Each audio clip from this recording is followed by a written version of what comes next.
Welcome into the Hockey Hub here on NESN. Kasey Hudson, Adam Pellerin on this Monday, and what a show we have in store for you all. We get defenseman Jordan Harris to join us to talk about some off-the-ice stuff that the Bruins continue to make an impact with, and then, of course, we're going to get you up to date on all the things the Bees have going on from practice today before they hit the road. We do also have another guest joining us. I'll say that as a secret after we get past Jordan, and then we jump into the Shoresy Classic and how the Bruins alumni tended to play against the, well, pretty gnarly group of guys. Let's just say that. Not many teeth, and at one point, not many T-shirts. But let's start with defenseman Jordan Harris from the Bruins here on the Hockey Hub. Let's see if we've got him in. Not yet. Coming on in for us. Do you want me to do a countdown? No, because he's right there. All right, excellent. He's right there. That's good news. Hi, Jordan. How's it going? Hi, good. How are you guys? Good. I didn't mean for us to be matching today, but maybe it'll be good luck here on the Hockey Hub. We got to start with what you got into this weekend, Operation Warm. We know that it's a key thing for all hockey players, but especially Bruins players, to make an impact off the ice just as much as on the ice. So what was that like being a part of that, especially as a local guy? Absolutely. It's something that's really important to me. You know, I've done some work wherever I've been in Montreal and Columbus, and even more special to do it here in Boston. So went to the Boys and Girls Club in Chelsea, me and Mike Callahan, and then the fire trucks came in. Yeah, you got some video there. Fire trucks came in with all the jackets for the kids, and you know, we walked in and we helped, you know, size some of the kids and get them some jackets for the winter, which is perfect timing too. Just we're getting some snow now, so honestly had a blast, and it's really special for me to be able to, you know, lend a hand wherever I can, and looking forward to doing a lot more the rest of the season. Yeah, Jordan, you mentioned Montreal and Columbus, and not to take anything away from those organizations, but the Boston Bruins historically has done such a great job in giving back, specifically the Boston Bruins Foundation. I do want to ask you, because you said it does mean a lot to you to give back, especially being a local guy and doing it. What's your favorite part about your community service? Honestly, like, so for example, we were at the Boys and Girls Club, and I grew up going to the Boys and Girls Club in Haverhill and playing floor hockey, and so being there with the kids, like, they had their hockey sticks out, they were running around, you know, they had soccer balls and basketballs going, and you know, I have vivid memories of, you know, people I looked up to, like, for example, I had Marco Sturm at one of my skates as a kid, and I remember that very vividly. So to think maybe I have a little bit of an impact on some of these kids and inspire them because I was in their exact shoes, it's really cool, and I think it's special, and you never know, you know, the impact you can have on some people. I'm sure you get asked a lot about full circle moments as a local guy who's now playing for the Bruins, but did that feel kind of full circle this weekend, knowing that at some points of your youth you were at the Boys and Girls Club, just as you mentioned, and like, what does that feel like, kind of adding to the impact that you're making? Oh yeah, I mean, it's just really cool. Like, I feel lucky to wear the Bruins jersey and to be in the position that I'm in. And I don't take it for granted at all. So like I said, whenever I get a chance to get out and do stuff like that, like, I really try to. I've been working with an organization called SCORE this year as well. They partner with the Bruins and partner with Northeastern. So it's really cool to be able to, me and my fiance are both helping out with them. So, you know, whenever I get a chance to, especially now that I've been injured, been able to get out and do more stuff, which has been nice. Yeah, you mentioned SCORE Boston and its connection to Northeastern, your alma mater, and obviously end of an era on the campus of Northeastern with Matthews Arena and the final games being played there. First, I'll just ask you, when you say Matthews Arena is no longer, what's the first thing you think of? First of all, it's a great segue. I kind of helped you with that segue there.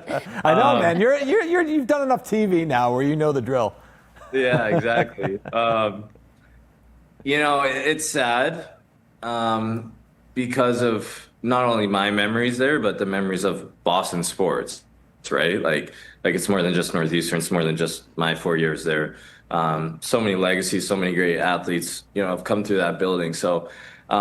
It's an exciting time for Northeastern, you know, athletics, the fact that they get a brand new facility and you know, Jim Madigan has done a great job kind of spearheading that and getting that going. But It's sad. I love my time in Northeastern, and the rink was one of the things I remember from touring, like when I toured as a potential, player to go there. That was one of those things that stood out to me, was how cool the rink was and how cool it'd be to play college hockey there. So it's really sad. We're going to be at the last game on the 13th, which would be nice to celebrate the building. Yeah, you mentioned the amount of firsts that Matthews has been able to present for sports as a whole. Could be a bit of a hot seat question, Jordan, but bear with me. If the Bruins had one final game in Matthews Arena, which team would you want to see them play? Like, how would you want to suit up against wearing the Bruins against another legendary team? Oh, Montreal, of course. Straight to Montreal. Really, that's the only right answer. Yeah, absolutely Montreal. In terms of your memories at Northeastern, obviously a lot of success there. And you mentioned Jim Madigan, but Jerry Keefe, obviously, the head coach. You were captain of the squad, a couple of bean pots, a tournament title, the Hockey East. What are some of your favorite memories of your time on campus? I mean, all that right there, as you mentioned, really special. And one Matthews memory that sticks out it was my freshman year. It was the second weekend of my freshman year, so probably only 4 games in. And we hosted St. Cloud at the time, and they were either first or second in the country, and we beat them in overtime. And the place was juiced. Like, our captain scored. Unbelievable environment, and that really stood out to me as, this is college hockey. Like, this is, what I signed up for and what I dreamed of and what I grew up watching, and that was really special. But honestly, all my memories at Northeastern over the years were really special. And we had some great groups of guys, a lot of players who have gone on to play pro and play in the NHL. So, it's a legacy that will continue to grow and expand in a beautiful new rink. They closed the chapter versus BU over the weekend. You had a nail in the coffin moment versus BU, not at Matthews, but at TD Garden. So how electric do you think that would be? And is that one of the biggest rivalries? I'm new to Boston, so I hear different things in terms of like the team that really gets under Northeastern's skin. But knowing your success versus BU, especially in that big moment in the Bean Pot, how do you think it's going to close out over the weekend? Hopefully with Northeastern win. Double OT, somebody else doing it? Yeah, seriously. Hopefully they don't have to go to OT, but confident in them that hopefully they get a win to wrap it up there. But I'd say it's Northeastern's biggest rival is BU. Like, obviously you hear BU and BC, and that kind of historic rivalry. But I would say BU for us is our biggest rival. Like, there's been a lot of big games over the years. Like, obviously that Beanpot game, we lost them my senior year in the Beanpot 1-0. So it's also a heartbreak there. But yeah, and it's right down the road from each other too. So like we'd see those players all the time. So I think that added some fuel to the fire. Jordan, I want to transition, if I could, just the current team you play for, the Bruins. Obviously, an unfortunate injury early in the year for you, and a lot of injuries for the team overall. But able to endure. Right now, second place in the Atlantic Division. Could be getting David Pastrnak, Charlie McAvoy back real soon. Just your thoughts on what you've seen, from the team as sort of a viewer of the team at this point, and the ability to overcome these injuries and stay in the mix.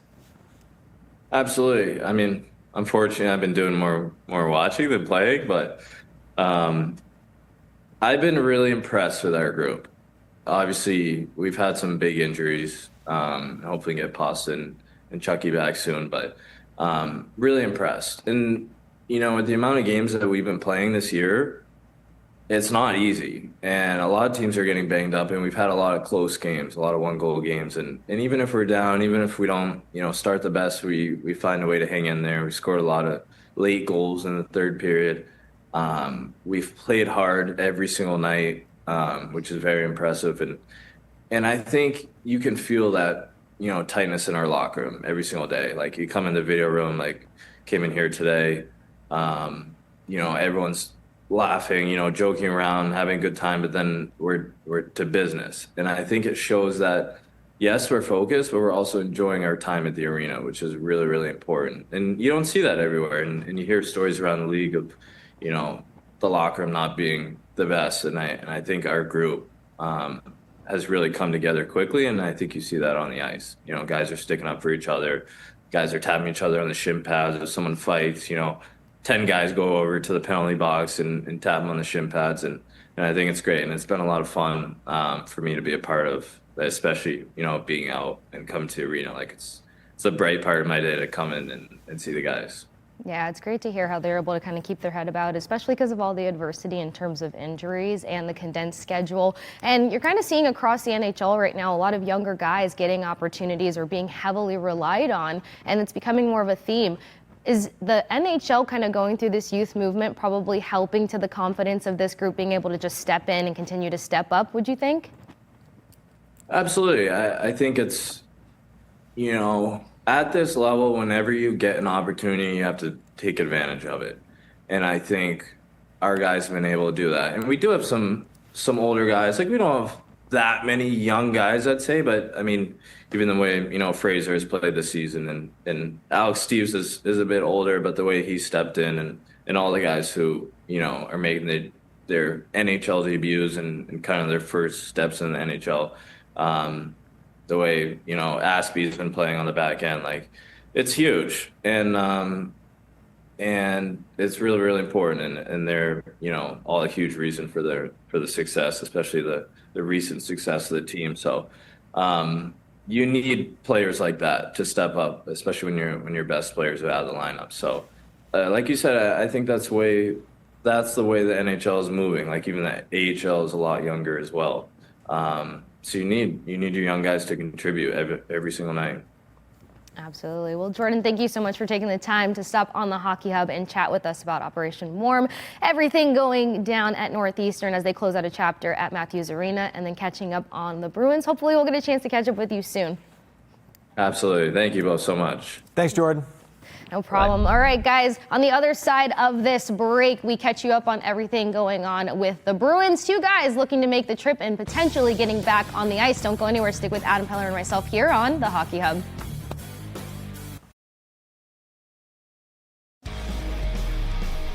Back at it with the Hockey Hub. All right, take a look at this tweet here by Scott McLaughlin. David Pastrnak leads the stretch, so all signs trending in the right direction. How much do you read into the stretcher, the lead stretcher? A lot. A lot? Yeah, absolutely. I mean, he's close. And I just remember what Marco Sturm had said. I think we were in Detroit. I think it was after morning skate where we asked for an update on Pastrnak, and he said he's the closest to coming back. Mm-hmm. Now, he hadn't been skating until recently, but now that he's been back on the ice skating and now that he's been taking part in practice, even though he's wearing a non-contact, I mean, that's a huge sign. Yeah. Right? So the fact that both of those guys, Charlie McAvoy and David Pastrnak, report out of practice is that they will travel. Yeah. They will travel with the team on this road trip. So that's the most important part, which means they're not going for the sights of St. Louis, Winnipeg, and Minnesota. They're going there because they're close to getting back. Yeah, considering the weather, I don't think that they're going to be looking for anything specific other than a keen steakhouse in the mix. But as Adam just mentioned, you see him out there in a non-contact jersey getting the movement going. And I think part of the lack of panic too is we saw training camp-wise, wasn't able to participate at first, kind of got in there on his own, mix, skating on his own leisure, and then making sure that he was able to pop back in at current time.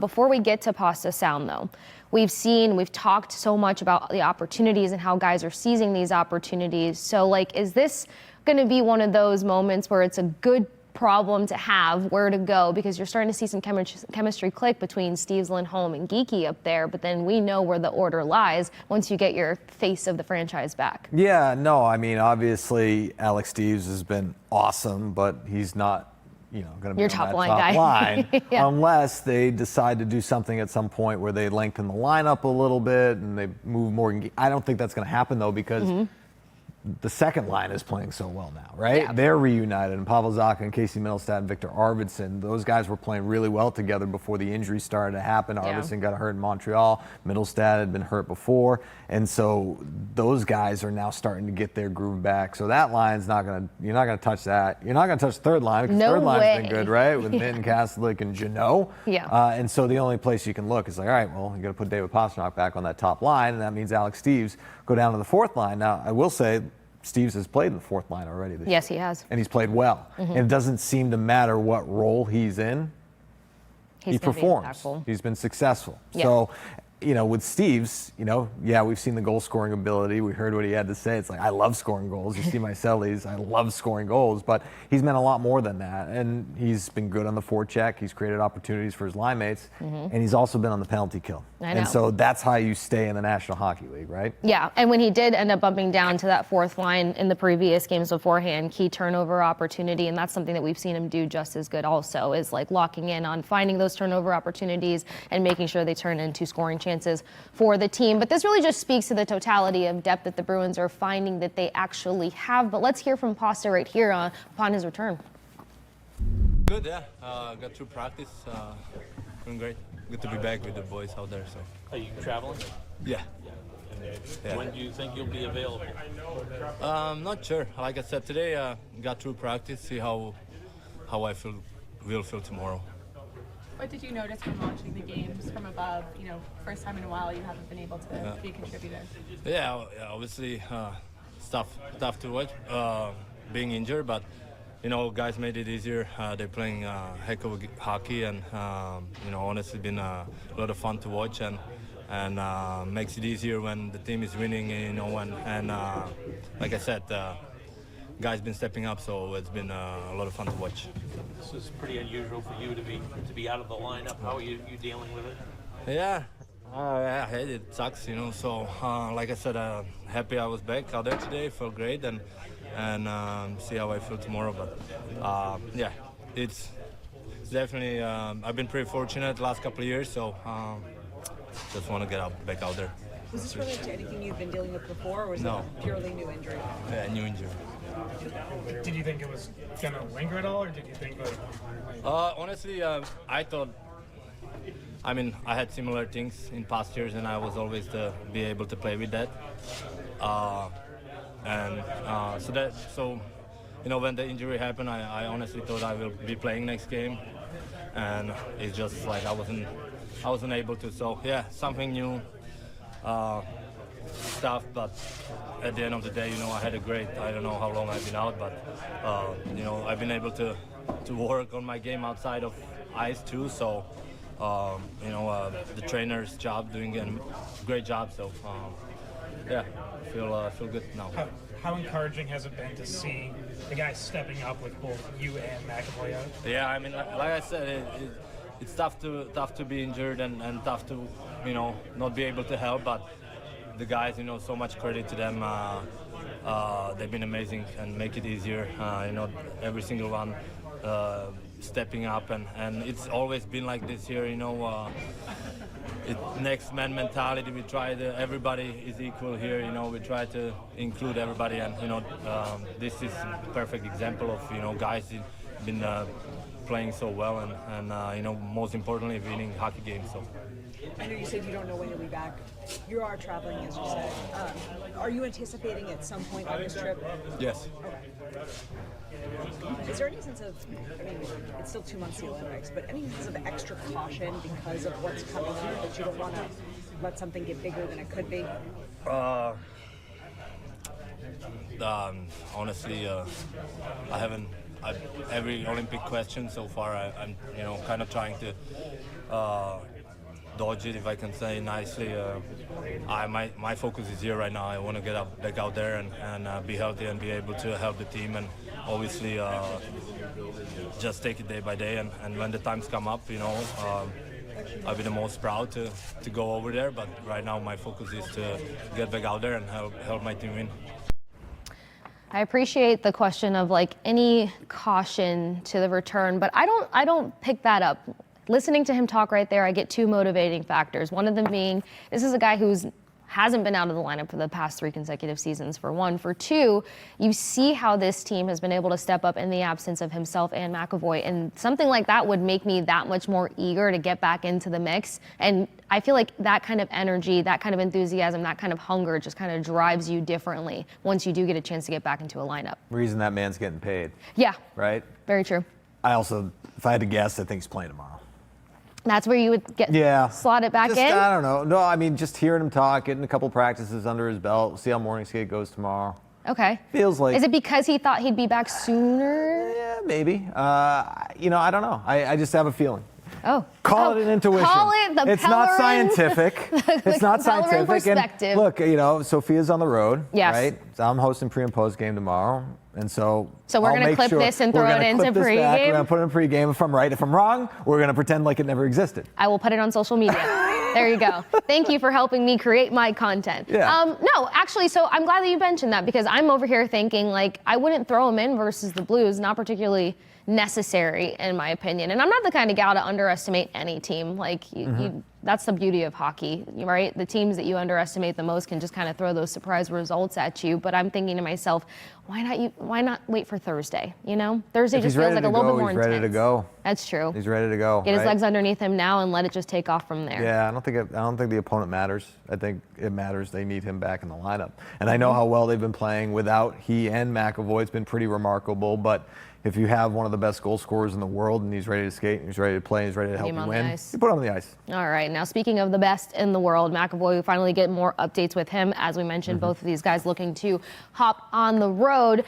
I have to ask you, have you ever had to try to put on 20 pounds of, I don't want to say muscle, I don't want to speak for McAvoy, but have to make up for 20 pounds, get back on skates, and be impactful for your team? No, I've never had to do that. What do you think that's going to feel like for him? Yeah, I mean, because it's crazy. Well, the crazy part, a lot of crazy parts to it. Obviously, able to, recover from, a 90-mile-an-hour puck to the face, right? Yeah. Having to go through surgery and having to go through all that. And not being able to eat properly while you're trying to go through that. As somebody who loves to eat, I can't imagine how that would feel. Being confined to smoothies and, I mean, I love ice cream, but I'm a meat eater. I couldn't imagine. And I know he tried to blend up some chicken and potatoes and it was disgusting. And, I understand that. Not being able to eat that stuff like you're normally these athletes need to refuel and they need to pre-fuel and to not be able to do that before you hit the ice and then after for the recovery portion of it, man, that's really tough. Yeah. Because your energy levels are zapped. I was talking about it on Friday. I'm like, imagine what his caloric intake has to be if the minute you can't eat solid foods, you drop 20 pounds. Yeah. And you're playing one of the most high cardio sports there are out there, high intensity sports. So what a way to see him bounce back. And it is huge news to find out that he's going to be able to be on the ice or traveling this game, which we will see a month. Yeah, and I'm not obviously making that prediction for McAvoy that he's going to play tomorrow. I was going to say, you want a bold prediction on that one? No, I don't have a prediction on that one. That one's sort of a wait and see. I think that's a little bit different because of the length of time, because of the injury he's sustained, and because of all the reasons we're talking about in terms of the nutrition. Yeah. Right? And see how he bounces back. And he talked the other day about it too. It's just my energy levels are down. I'm getting, trying to get the stamina back up and trying to do it in such a different way without that proper nutrition. It's not easy. Yeah. It's not easy. Tall task, but no contact jersey for McAvoy today when he was out there skating, which is also tremendous news. So two guys trending in a very positive direction for the Bruins. Pivoting from one defenseman being Charlie McAvoy to another, Nikita Zadorov. I mean, he's been impressive in a sense of how much more he has just kind of commanded his presence, not only in the locker room, but on the ice and found his identity in this Bruins lineup. Let's take a listen to Zadorov right here. No, it was penalty on my side. I don't think it was a slow foot. I kind of felt, it was a battle. Then I tripped him on purpose. So I knew they were not going to call it because he kind of slew foot me, like you said. But then I cross-checked him. It's on me. It was a dumb penalty. I take responsibility for this one, Nice to see Pete get that empty netter. He does a lot of things that don't get a lot of glory thrown his way. Yeah, he doesn't have a goal on the goalie yet. That's the Bruins, so we got to find a way to do that. Empty nets. They're empty nets. Get a lot of funny reaction from the beer last night? I went to 15 games probably and the camera was never on me, but one time I went with Pasta, they put a camera on me. I was like, I have to do it. No, it's a Boston. So I feel like it was a cool moment, but gotta have a guilty game once in a while, right? Play good. So thought I did it pretty good today. Gotta have a guilty game. What is it? I think that means maybe the sins from the night before. Okay. I think that's what he was referring to, perhaps, and chugging the beer and then playing the game the next day. Did you feel like they were going to try to though. give him slack for that? No. Okay. I don't think so. And honestly, like, I mean, the dude's 6'6", 260, like, you know, one beer. That's like barely going to run. Yeah, I don't think that's going to do any damage. Yeah, no. He'll be all right. I don't think so either. And Yeah. granted, aside from the penalty conversation, which we'll circle back to in a second, I mean, good game for the Bruins overall to beat a New Jersey team that, even though they're dealing with immense amount of injuries themselves and changes and lack of depth at the center position, they are still a very quick transition team and present enough problems for you to see where your test lies for this Bruins team. Yeah, and Marco Sturm had said that this team had lost 4 in a row going in, so they were hungry to get a win, get back on track, right? And so you felt that really in the second period. Things didn't go very well for the Bruins. But you got to give them credit because in the third period, it was a much different story. Yeah. Bruins took control in that third period. Obviously, they scored the 2 goals, but beyond that, a lot better overall. Their overall play was a lot better, and so you saw that.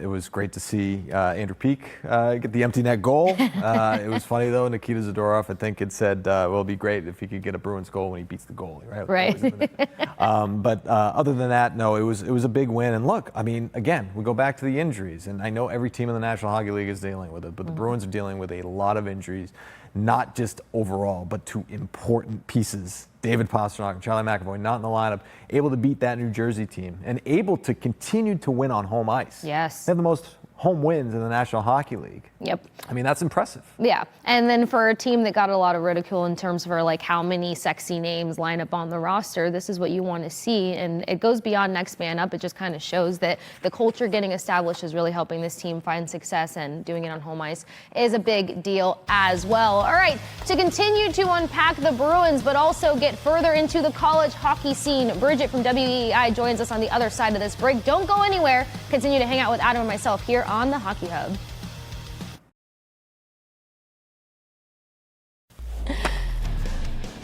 All right, as promised, Bridgette Proulx joining us here on the Hockey Hub. And check out this tweet right here. The Bruins are the only NHL team with multiple NCAA prospects to score 10 goals this season. James Hagens with 10, Will Zellers with 10, Chris Pelosi with 10. Pretty decent look for the future thus far. This is a future that I love to live in, but we got to kind of tee it up for fans sometimes and remind them what's going on outside of the scope of all things bees. But Bridgette, thanks for joining us on set. First and foremost, how you doing? Nice to see you both. I mean, I've talked to you guys a lot, but nice to be here actually talking to you on TV. Yeah, well, we're not in the rink. We actually get to be in a studio, climate controlled. Very nice. Climate control. I'm glad that's the thing that you think of. I'm like, the last time I saw Bridgette was running past her in an arena, and I'm like, oh, bye. See you guys. But luckily, we get a chance to catch up with you right here, right now. Look, I always refer to Twitter because, I mean, it's the monster of what we do, right? And every time you open Twitter, what are we talking about? James Hagens, Dean Letourneau. But I got to start with Dean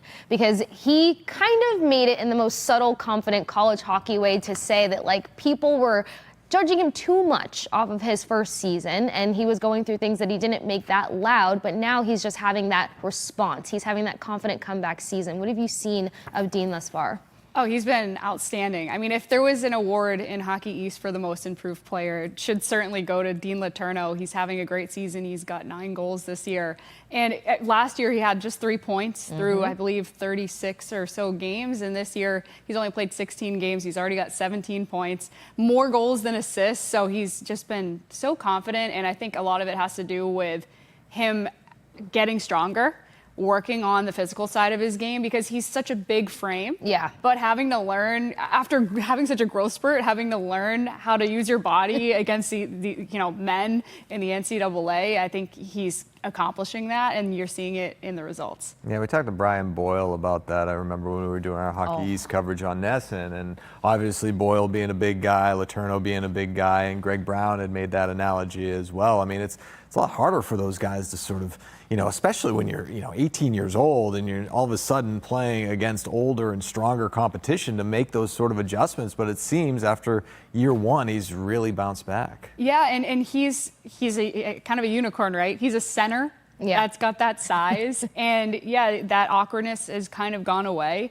And he's always been a fan favorite. He everybody yells Dean every time he touches the puck. So I'm sure that feels great as well. So yeah, it's been nice to see his transformation because it's been a big one. Yeah, I think what helps with that, I mean, I don't want to speak for the players, but usually when you start to mature, you just kind of see things differently. Checking out a few of his press conferences, you see the coachability, and I feel like it's obvious how hungry he was to be able to hear those coaching perspectives and be able to translate it onto the ice. Have you just kind of seen more of a leadership jump for him as well? Because the articulation of his game, his offseason, what he's doing well, he said, Coach Brown told us to get net front more. Well, that's exactly what we did. And then before you know it, he's picking up those net front goals that are needed, especially over the weekend. Yeah, I mean, it's a maturity thing, right? You get older, you get more experience, you mature the way that you think the game and the way that you are able to articulate that then to the younger players. And he came in so young as a freshman. He came in probably a year before he should have. He could have played another year in the USHL, or he came in early, and I think that's part of the reason why his numbers were what they were last year. And now was probably the right time to get into college hockey. We probably wouldn't be talking about him having the most improved season. We might just be talking about, oh, this is a Bruins prospect that is going to do really great things in college hockey, and that aspect of it wouldn't be here at all. So he's been such a bright spot. And James Hagens, more goals than assists for him as well. He's got 10 goals like you showed in the graphic. And those are guys who people were asking, especially when Hagens was drafted on draft night, it was like, is he going to be somebody who's just a setup guy, just assists, or is he going to start scoring? And like I mentioned, when you have more goals than assists, as he's such a good playmaker in general, we know that's part of his game. It's very encouraging. In terms of, the college hockey scene and historic arenas, Matthews Arena, I mean, right up there. And now it's an end of an era. We were just talking to Jordan Harris about it. You can't believe it, that it's actually you're just so used to it being there. It's sort of just, it's an institution. And now it ends this week. Yeah, it's been weird. I've had a lot of broadcasts there over my time since I joined NESN covering Hockey East. And actually that was my very first broadcast for NESN was at Matthews Arena. And then I did yesterday's game against UMass, the men. And it was just weird being there because everybody is kind of looking around. You see people taking notice, oh, I'm going to miss this, I'm going to miss that. I saw some people maybe taking something. Little mementos. Yeah, right. Well, it's like when the old garden closed, slowly but surely there. Not me, but yes, all of a sudden some of the numbers are missing from the section. Yeah. No way. People just want to have that keepsake, and I know that there is going to be a website where they're selling some of this stuff, but it's one of my favorite places to broadcast from. Yeah. It has such a great vantage point. As a broadcaster, you pretty much feel like you're on the bench. Like yesterday, I felt like I was in the huddle when they were coming up with a game plan with the extra attacker, and I was just like, I feel like I can see the ice so well. Yeah. It's a nice rink, and unfortunately, it has to come down, and it's going to come down in, I believe, January. So as soon as they get out of the quick turnaround, it is, too, right? It is. I don't think they even have a full day to really take it in. I know that they have a skate December 14th, which is right after their season ends. So they have one last skate there. And then the 15th stuff starts getting taken down. So oh my gosh. It's kind of crazy. From what I heard, it just feels like one of those places that I don't think you'll ever be able to solidify your last most important memory. You're always going to want one more. Hence probably why things are being taken and trying to better figure out a way to commemorate what that means. But you kind of touched on it a little bit, but if there's anything further, a favorite moment there, a favorite broadcast moment, or a favorite game that you've had an opportunity to be a part of?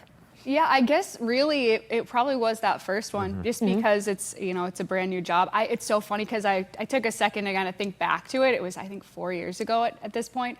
And I remember just being so nervous that game and shaking and being so afraid to be on camera. And then this most recent season, my first broadcast there, we filmed the Open in one take, fine on camera, not shaking. And I just thought oh, I've come, kind of a long way since then. Yeah. And I think that's probably Jordan Harris looks at it I remember that. I've come a long way. Now I'm playing for the Boston Bruins. So I think when you put it in. It's been part of a lot of different people's career path, and it's just been a stop along the way for people. It means so much to so many. End of an era for sure. We talk about the Bruins too. Of course. Yeah. Let's do it. So I mean, it was pretty easy. You know, sometimes you go to practice, you're like, all right, what's the storyline today? Pretty easy. Yeah, To this see what the one- storylines. Yeah, with Charlie McAvoy and David Pastrnak on the ice, both traveling. Which is a good sign, and you know, I told Kasey I if heard I your were, prediction. I think it's possible. over here like, is he gonna say I it think he's gonna play tomorrow. again? He's I think he's gonna play. doubling down. Yeah, I think he's gonna play tomorrow. Again, hosting pre and post tomorrow. We'll clip this off. If I'm right, if we're not, it never existed. It never happened. I think he would love to play tomorrow. Yeah. I think he's the kind of guy who can't sit on the sideline and comfortably and just watch. I've seen him up on the 9th floor. All those guys. I mean, it's a big group of guys right now. Yeah. Unfortunately, but he hasn't, like you mentioned, 82 games. He's played all 82 games each of the last 3 seasons. This isn't easy for him. And he talked about in the clip that you showed, I believe, how he's had this injury before. Mm-hmm. And he's been able to play through it before. So I think in his head mentally, he thinks, I probably can do that again. back. And just, it's been more of a training staff holding him back, trying to be conservative with it, trying to make sure he doesn't hurt it anymore. But such great news to hear they're both traveling. Because I thought maybe they'll wait till, because the Bruins have a bunch of home games right before Christmas, just maybe wait till they come back to that. But, and I don't know, maybe McAvoy is closer than I would have thought too. When you lose all that weight, I was worried. I was like, I don't know how long it's going to take for him to put that back on. And now we hear he's halfway done with that. I don't know if he's been, adding extra butter to everything he's eating or what. But Yeah, I know. I mean, again, just the recovery aspect of it, and then the pre-fueling stuff, and not be able to eat food. I mean, I'm sure you watch every commercial about food and you just look at it must be, so like, differently. looking at a burger like, I really want a burger. But So differently. I had a food journal when I terrible idea. Did one of those bikini competitions, and you can't eat anything for months at a time. And I just had a log of like everything I was going to consume.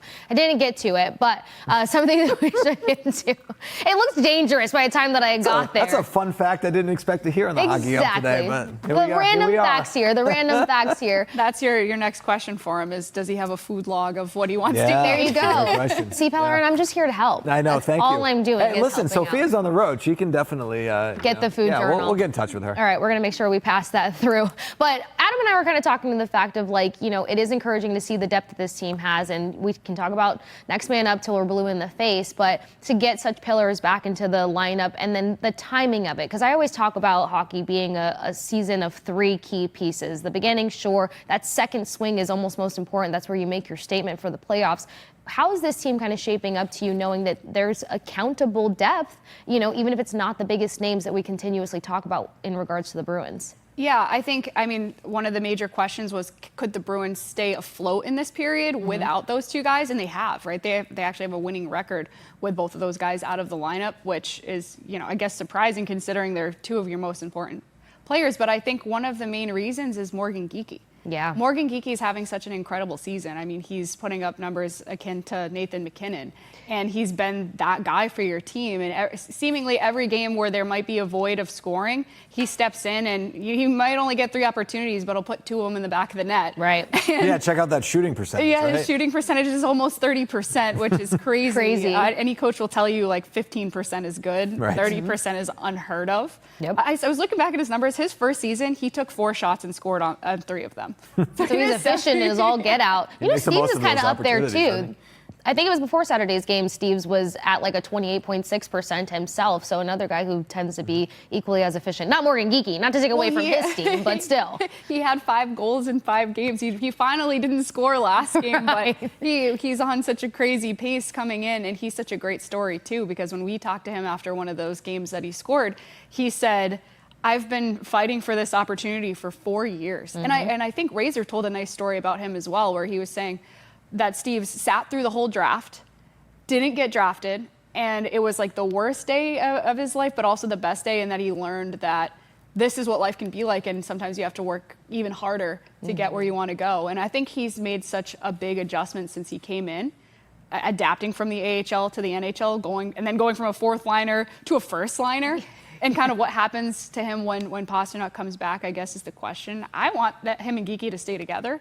If you can find a way to put maybe Kuznetsov, Zacha, Pastrnak as a line, and then find a way to get Middlestat and Arvidsson a partner, and then, you know, keep Geekie and Steves together in some way. It's but interesting to see how that's going to play out. No, it is. And I it's love a good the problem to have. perspective. Right. It's a good problem to have. And, you know, on the other side of that argument is, well, I mean, that second line, which was really good before the injuries starting to happen, is starting to find their groove back a little bit. And so do you want to break them up? True. You're not going to break up that third line either because of the way they've been playing, right? They've been together for over a month. Exactly. That's not happening. Moved around. And, you know, Corrali and Isamon have been together, you know, but that has been a rotating cast of wingers that we've seen. Yeah. So, yeah, it is going to be interesting to see what Marco Sturm does because you don't want to break up chemistry, but at the same time, you have to make room for the best goal scorer in the world, right? Yep. So, I think you're going to put him back in. Right, exactly. I know. Well, during training camp, he did mention the fact that he's a fan of kind of showing different looks as often as possible. So I feel like once you get a bigger grasp on your team and your players and who you can manipulate where and how,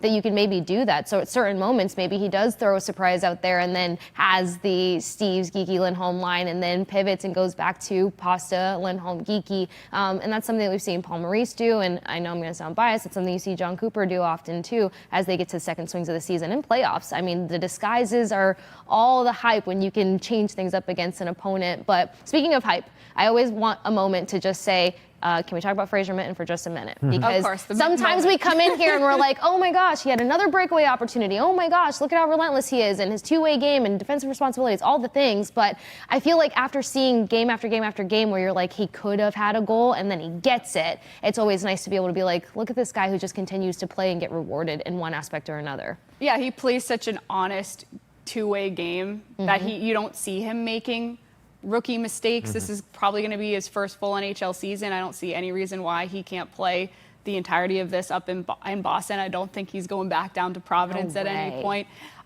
He's carved out his role. He got his chance out of camp where it was between him and at the time, Blumel, Steves, Patra, and Minten were all kind of fighting for maybe that one spot that was still available, and Minten gets the opportunity out of camp and holds on to it because he's a big guy too. Yeah, he had the physicality and the body on him. Yeah, he plays with maturity despite being as young as he is. So, yeah, it's nice to see him get rewarded. But when he talked last night after the game, you could tell he wasn't really even frustrated that he wasn't scoring. He kind of knew, like, all right, it's just part of the process. Do all the things right, it will come. And that's something that a lot of young guys probably don't have the capability of compartmentalizing. You can see that doesn't affect him. No, I was certain he was going to be the guy because the Bruins didn't have a shorthanded goal for like the first 20-something games of the year. Alex Steves ended up getting the first one.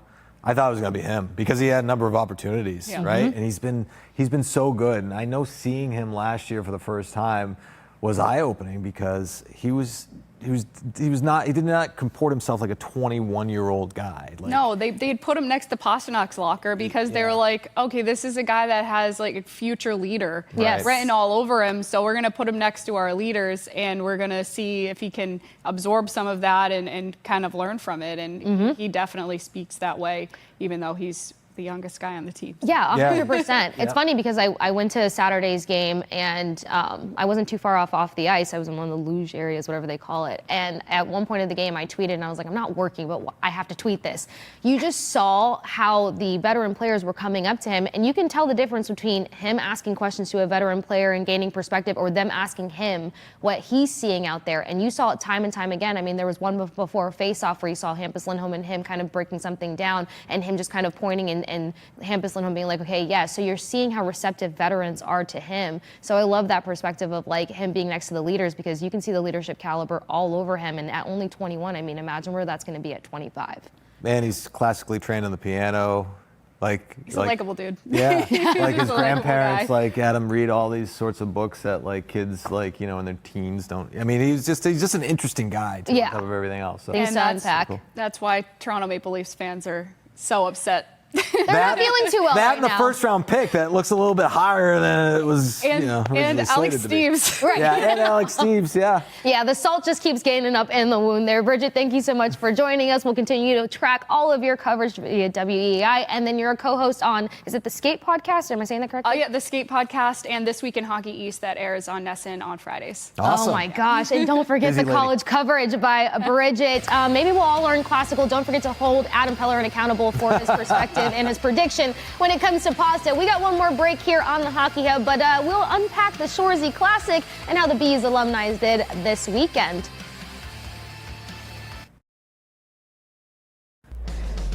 All right, before we get to the Shoresy showdown, and I call it a showdown because of some of the footage you guys will see momentarily, let's actually listen in on Charlie McAvoy, because as Adam and I mentioned earlier in the program, he will be making the road trip. So take a listen to Charlie right here. Good, getting it back one day at a time. But every day I felt better, so we just keep doing that. The strength is up. Yeah, we're getting it back. We're getting the chance now to do more, so skate more, skate longer, work out off the ice, like all those things. So we're making shots and then healing on the fly. So all good things. Do you think tomorrow's a possibility? Well, we'll see. But going on the trip at the expectation, I'm hoping that, at some point along the way on the trip, be able to get back in. What you could say about this team, you encountered guys that have stepped up under Yeah. Oh, it's incredible. It's so much fun to watch. Like, you see the group, you see the connectedness. I think, like, you can, I know it because I'm in here, but I feel like you can see it plain as day. Like, this team plays for each other. No matter who's in or out, we play the same way. Guys step up. We get big goals from guys, and defensively, we're just a tough out. I think we've come a long way from the beginning of the year when we were trying to understand, what Sturmy wanted from us, to now where I think we're playing a winning style. Like every night we're going to be a tough out, and that was what we wanted to be in the summer when we talked about it. So, we're doing really good. 30 in, I think, now, and we got a long ways to go, but I think that's even more encouraging as we can keep getting better. The toughest piece to incorporate on his plan was the back end. I'd say the neutral zone was probably the biggest change, but I think it's probably reaped the most reward as far as, you can't get through on us. Our forwards are great defensively. I think that's a characteristic of the group as a whole, but then when you stack that up in the neutral, like, we get first touch on a lot of breakouts, so then it was about getting those right, being clean on those and predictable, and I think that's where it starts for us, is we get to play with the puck a lot more, on our terms. So, I think at the beginning when he was selling it, that was, what we were trying to understand, okay, why are we doing this? How is this going to help us? And, I think you can see it completely that, we get to play with the puck a lot more because we can force it out of their hands. Regardless of your timeline, just what's the team mindset going into this road trip to be able to build off of recent success? Yeah, I think just going back to 30 games in now, so, we have an understanding of kind of what we are, where we want to move going forward, what we want to be. So I think this trip, we kind of, looked at it as far as, where we're at now. So I think it's December 8th, kind of a sprint till Christmas. We want to have a really good stretch from now till then to put ourselves, to get to the break, have a great 3 days. But standings wise, group wise, team feel like, we really want to build, to that point, just as a little chapter here, to put ourselves in the best spot. You're still not on solid. All right, a lot of excitement, but something else that I just thought of too, Adam, before we pivot over to Shoresy, is just like having certain guys back around the group, back on the plane. That stuff in itself just kind of levels up the momentum, the excitement, the confidence of a team, whether they're on the ice or not, right? Yeah, absolutely. Just having those guys around. How many times have you heard sound bites, right, where you hear guys say, yeah, it's just great having them around the room again, right? Yep. And the same thing with McAvoy.